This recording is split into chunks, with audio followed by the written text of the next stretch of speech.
مجھ کو لگا شاید وہ رات بھر روتی رہی ہے۔ میرے پوچھنے پر وہ خاموش رہی اور میرے گلے لگ کر زور زور سے رونے لگی۔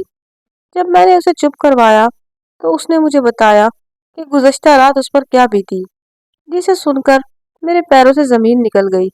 اس نے بتایا کہ تمہارا دیور رات میرے کمرے میں آیا تھا اور اس نے کمرے کی بتی روشن کی تو میری آنکھ خود بخود ہی کھل گئی۔ وہ مجھے اپنے ساتھ شادی کے لیے منانے آیا تھا۔ جب میں نے اس کو بتایا کہ میرے والد کبھی راضی نہیں ہوں گے اور وہ راضی نہ ہوئے تو میں بھی ظاہر ان کی رضا سے ہی شادی کروں گی، تب اس نے مجھے نہ جانے ایسا کیا سنگھایا کہ مجھے ہوش ہی نہ رہا۔ اس نے ایسا اس لیے کیا تاکہ میں ایسی صورتحال بن جائے کہ مجھے اسی سے شادی کرنی پڑے۔ میں نے آپ لوگوں کی طرف آنا چاہا تو اس نے مجھے کچھ ایسا سنگھا دیا کہ مجھے ہوش ہی نہیں رہا۔ اب میں یہاں نہیں ٹھہر سکتی، مجھے اپنے گھر جانا ہے۔ عفیفہ رو رہی تھی اور میں اس کی بربادی پر ماتم خواہ تھی۔ میں نے امی کو فون کیا اور کہا کہ عفیفہ کی طبیعت ٹھیک نہیں ہے، آپ اس کو لے جائیں۔ 2 ہفتے بعد اس کی شادی تھی۔ اگر شور مچاتی تو اپنی ہی بہن کی بدنامی تھی کہ پھر ہو سکتا شان بھی اسے شادی سے انکار کر دیتا اور میرے ماں باپ کسی کو منہ دکھانے کے قابل ہی نہ رہتے۔ میرے فون کرنے کے گھنٹے بھر بعد وہ آ گئی اور اس کو لے گئی۔ میرے دل میں اپنے شوہر اور دیور کے لیے سخت غصہ بھرا تھا۔ دل چاہتا تھا کہ دیور کا تو قتل ہی کر دوں، وہ بظاہر ایک شریف انسان تھا مگر اس قدر گھٹیا تھا مجھے اندازہ ہی نہیں تھا۔ مجھ کو لگتا تھا کہ شاید میرے شوہر اور دیور دونوں اس معاملے میں شامل ہیں اور یہ ان کی ملی بھگت تھی، کیونکہ اس شادی کے خلاف تو میرے شوہر ہی تھے۔ میں نے عفیفہ کی شادی تک کا کسی سے ذکر نہ کیا اور عفیفہ کو بھی منع کر دیا۔ اب اپنے والدین کی عزت جانی تھی۔ اللہ نے عفیفہ کو ہمت دی اور اس نے بھی حوصلے سے کام لیا۔ اس کی عزت کی لاج رہ گئی اور اس کی شان سے شادی کی۔ مگر یہ سوچ سوچ کر میرا دل کڑتا تھا، گویا میرے جیون ساتھی کے دل میں شان کی نفرت کا کانٹا ابھی تک بری طرح پیوست تھا۔ یہ گھاؤ کسی طور پر بھی نہ بھر سکا تھا، ورنہ میرے دیور کی ایسی جرأت کہ آدھی رات کو وہ عفیفہ کے کمرے میں جا کر اس کو خود سے شادی پر راضی کرتا، اور جبکہ اس کا میری بہن کے ساتھ کوئی ماشکا بھی نہیں تھا۔ دونوں ایک دوسرے سے بات چیت تک نہ کرتے تھے۔ میری بہن کا شاید کبھی 2 4 بار ہی اس سے سامنا ہوا ہو، کبھی کوئی پسندیدگی وغیرہ کا بھی معاملہ تھا ہی نہیں۔ اس کے دل میں اچانک میری بہن سے محبت کہاں سے آ گئی تھی۔ میرا دیور اس واقعے کے بعد بیرون ملک چلا گیا اور ادھر ہی شادی کر لی۔ عفیفہ کی شادی کے بعد میں نے شوہر سے اس واقعے کا ذکر کیا اور اس کے ساتھ خوب جھگڑا کیا، مگر وہ کہنے لگے کہ تم کتنا غلط سوچتی ہو میرے بارے میں اتنی گھٹیا حرکت میں کیسے ملوث ہو سکتا ہوں۔ مجھے تو حیرت اس بات کی ہو رہی ہے کہ محب بھی ایسا کر سکتا ہے۔ اگر اس نے ایسا کیا ہے تو وہ میرے سامنے ہوتا تو میں اس بغیرت کی جان لے لیتا، مگر تم مجھ پر اتنا بڑا الزام لگا رہی ہو۔ یہ میری سازش تھی۔ اگر میں اتنا گھٹیا ہوں تو میں تمہیں طلاق دے دیتا ہوں۔ غرض وہ مجھ پر برس پڑے۔ وہ مجھے میری دوسری بہن کے گھر چھوڑ گئے۔ جب آنا ہو تو فون کر دینا۔ والدین کے گھر اس لیے نہ چھوڑا کیونکہ وہاں شان کا آنا جانا ہو گیا تھا، اور پھر 10 دن تک وہ مجھے لینے نہ آئے۔ بچوں کے بغیر میری جان نکلی جا رہی تھی۔ بالآخر میں نے خود ہی انہیں فون کر دیا کہ مجھے آ کر لے جائیں۔ اب میں چپ رہنے پر مجبور تھی، بلکہ عفیفہ سے بھی التجا کی کہ خاموش ہو جاؤ اور اس واقعے کا ذکر کسی سے بھی مت کرنا، ورنہ میرے بچوں کی زندگی بھی میرے ساتھ ہی خراب ہو جائے گی۔ شان کی شادی تو ابو جان نے عفیفہ سے کر دی، مگر حبیب نے مجھ کو بہن کی شادی میں شرکت کی اجازت نہ دی تھی۔ یہی نہیں، اس نے تو اس روز کے بعد ہمیشہ کے لیے میکے جانے پر بھی پابندی لگا دی اور عفیفہ اور شان بھی ہمارے یہاں نہ آ جا سکتے تھے۔ عفیفہ اپنے گھر میں خوش تھی اور شاید کہ اس کے پچھلے گھاؤ بھی بھر گئے۔ میرے والدین بھی حبیب کے اس رویے اور سخت مزاجی پر بہت حیران تھے، لیکن وجہ میں نہ بتا سکی اور نہ حبیب نے بتائی۔ حبیب میرے ساتھ پہلے جیسے ہو گئے اور میرا خیال رکھنے لگے۔ والدین بیچارے ہر حال میں بس صبر ہی کر لیتے ہیں، جبکہ بیٹی گھر میں آباد ہو اور اس کے بچوں کا ساتھ ہو تو وہ کیوں کر جھگڑا کر سکتے تھے۔ میں نے ان کو کہہ دیا کہ میں ہر حال میں اپنے گھر میں رہوں گی، کیونکہ میں اپنے گھر میں خوش ہوں، چاہے آپ بھی مجھے مجبور نہ کریں۔ میں آپ کے گھر نہیں آ سکتی، آپ لوگ تو آ سکتے ہیں۔ جب بھی میری یاد آئے مجھ سے ملنے آ جانا۔ جب تک امی ابو زندہ رہے وہی میرے گھر مجھ سے ملنے آتے جاتے رہے۔ عفیفہ کی شادی کے بعد میں نے ان کے گھر کبھی بھی قدم نہیں رکھا، یہاں تک کہ ان کی وفات ہو گئی۔ شان اور عفیفہ بھی بیرون ملک جا بسے۔ آج ہم دونوں میاں بیوی ڈھلتی عمر کو پہنچ چکے ہیں اور ہمارے بچے جوان ہیں۔ میں نے اس درد کو اب دل میں ہی دفن کر لیا ہے، مگر والدین اور بہن کی یاد آتی ہے تو دل میں ایک ٹھیس سی اٹھتی ہے۔ میری تو بس سب بہنوں سے یہی نصیحت ہے کہ شاہ شوہر کتنا ہی اچھا کیوں نہ ہو، اسے اپنے ماضی کے بارے میں کبھی نہ بتائیں، کیونکہ ایک نہ ایک دن شادی کے بعد والی نئی نئی محبت پھیکی پڑ جاتی ہے اور بعد میں ساری زندگی تانے دامن کو نہیں چھوڑتے۔ مرد کتنا ہی اچھا کیوں نہ ہو، وہ یہ سب کم ہی برداشت کرتا ہے۔ مزید ایسی کہانیاں سننے کے لیے میرے چینل کو ضرور سبسکرائب کریں۔ Thank you.